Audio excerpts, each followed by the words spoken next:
Hey Refreshers, Nicole Jowers, I'm Refresh in Style.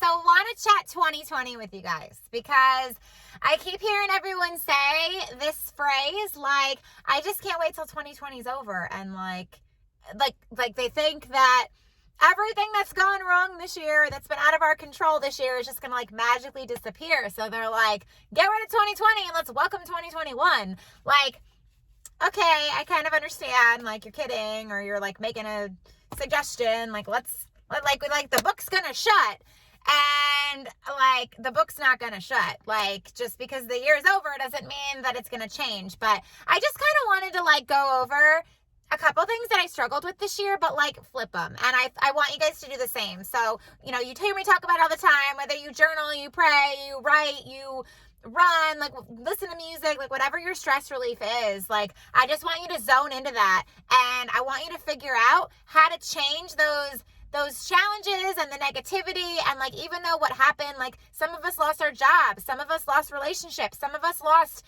like our health, like some of us had deep situations that rocked our world in 2020, and I'm not taking away from that. 2020 is hard, but I think we need to rephrase that and just say like life is hard. Like life's hard right now, like as a culture and in our country, like life's hard. It's not gonna go away in 2021. But what I kind of struggled with in 2020, so you've heard me preach about it before, but I'm a control freak. So those of you who love to control situations and struggle with like letting go of certain things that are out of your control, like quarantine and 2020 was like, I can't control this. I can't control that there's no toilet paper. I can't control that like we might get sick. I can't control that we're being shut down. I can't control that I had to shut my business down for a month. I can't control the fact that I was stressing the heck out thinking like, okay, is everyone decluttering and organizing their houses like over quarantine and like they're not going to need me anymore? Like we couldn't control the fact that our kiddos were home. We couldn't control the fact that we all became teachers overnight. We couldn't control a lot. Like we can't control that our friends and family get sick. We can't control if we catch this. We can't control the economy. We can't control like our jobs, our relationships. Like, let's be real. We were stuck inside with our families. We were stuck inside with our kids. We were stuck inside. And guys, like, if you know me, if you follow me, your girl is not a stick inside kind of girl. Like even on my days off, like I try to relax. But my form of relaxing is not like, I'm not a TV person. I don't like sit for relaxation. Like my relaxation is like being out, like going to the beach or going shopping or decorating and organizing your houses, or like I'm a people person. So like, let's go hang out. Let's go do something. So being told in 2020 that was like done for a while was like out of my comfort zone, out of my control. And it rocked our world, right? Like, I know I was out of work for a while and like everything was a stress factor. And I didn't know what the future holded. Like, I didn't know. Like, none of us knew. We just knew that this was change. We just know we can't control it.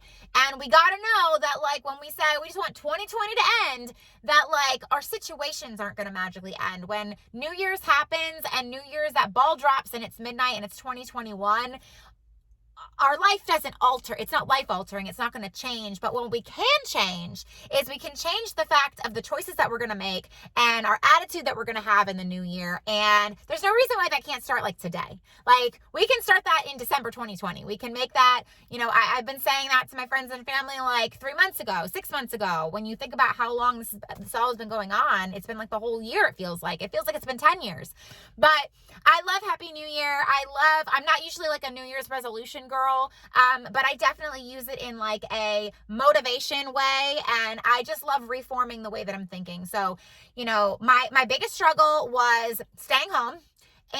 And when I didn't know what the future held for my business, but to like switch that up, it kind of I want to find the good in it. And I want you guys to find the good in your struggles. So whether you lost your job, whether you lost a relationship, whether you lost, you had to transition to like working from home, teaching from home, whether you had lost a loved one, whether you were sick, whatever it was that you had to change in 2020 that was like altered your world, that like literally were like, what just happened? Like, what is happening that you kind of got, you had to just go with the flow. Like you had no control, you had no choice. None of us chose chose this. None of us chose 2020.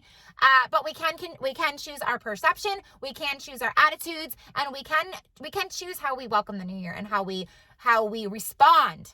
Right? Like, we can't control what happens, but we can control our response to what happens. So when I had to stay home and shut down my business. So staying home for this not stay at home girl and shut down my business. So staying home was a struggle for me. And I literally tried to find hobbies. I was like, okay, so I'm going to start a garden. I don't have a green thumb. I've never been able to keep a plant alive. And I've always loved the thought of a garden, right? Like, I remember growing up, my grandparents had this farm outside. And if someone grows tomatoes, you just go pick it off the vine, you have your salt, and you just put the salt on the tomato and you just bite it. And it's the best. It's the best thing ever. It's the best tomato you've ever had.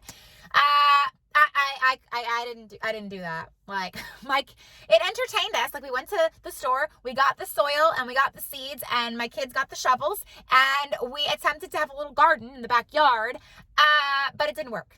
So I was super motivated and watered it for a couple days, and then a couple weeks. Okay, my kids did. And then it all died. And the person who did our lawn, didn't even know that it was a garden because it didn't look legit. I didn't have wood build up things. It was just a hole in the ground. It was interesting.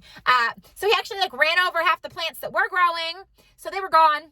So I realized I don't have a green thumb in 2020. But my point in explaining that to you is I tried to find a hobby and I tried to keep myself busy. But what I did realize when I was staying at home was that I could pour more into myself in that time. So I was able to make certain connections with amazing friends and other business owners who are like-minded and motivated, and completely be ready when I open back up to literally take everything on and change my business. And ever since I have reopened since quarantine, my business has been booming. And that is because I gave myself that time after I got over my week or two of what is happening and I don't want to do anything and I'm depressed and I'm freaking out. I was I got to dive into something. I got to distract myself into something. So I was able to completely turn around my business, and I've dove into that, and it is mine. It is something I'm super proud of and that I hold on to. So that is something that came out of 2020 for me, is diving into what matters. Diving into my business is what mattered to me, and diving into partnering up with other people and realizing the power in collaboration. And I wouldn't take that away for anything. So that is number one, on my priority list. And number two, it kind of goes with okay, I had to shut down and everything. So again, when I reopened, I had even more motivation to just change the world. So I was kind of everyone's just decluttering and organizing. I'm not going to have a job. I stopped those thoughts real quick. I'm you guys don't want to declutter and organize your own house. You don't want to do it. So you've been living in your house for so long that now you actually need your girl to come in because you don't want to do it yourself. So, and that's the thought process change. Okay. That's how I keep moving. And it also helps with the control thing. I have always struggled my whole life with control. So it was out of my control. So it's actually been little by little helping me. Okay, I couldn't control that situation in 2020. I can't control this situation in 2020. I can't control another situation in 2020. Eventually your girl's just got to get used to not having control, right? So I work through all those. So my point is whatever you dealt with in 2020, whatever you're dealing with now in 2020, and whatever you're still going to be dealing with, guys, wake up call, whatever you're still going to be dealing with in 2021, let's change the perception. Let's change the perspective. Let's change our outlook and our thoughts, and let's dive in to find the good in it. So yes, bad things happen to good people. Bad things happen that we can't control. Our culture and our country has gone through a lot, and we can't control it, but we've got to shift our minds, and we've got to figure out how to welcome the new year and live in the moment now, and how to make the best out of our situation. So I am super excited that New Year's is coming up, just because I love finding me some, watch out for another video. I love finding me some sparkly pants and some sparkly shirts. Maybe I'm going to find a sparkly headband. I'll have to look for that. But I just love what the new year is about. It's about a fresh beginning. It's about being refreshed. It's about setting goals. It's about being motivated. So I'm totally all about that. But I'm also about, let's be realistic. And when 2021 comes, okay, your life's still going to be the same as December 31st, 2020. So let's figure out how to dive into the new year with more motivation, with more impact, with more wisdom, with more hope, and with more positivity. So I just want to wish you guys all a happy everything. And whether it's New Year's, whether it's the end of the year, I want to wish you guys the success and the happiness. And if you would love more inspiration from your girl, please check me out on Facebook and Instagram. Be sure to subscribe to my YouTube channel by hitting the red subscribe button. Don't forget to ring the bell so you never miss a beat or a basket or a me into the new year. Bye, guys.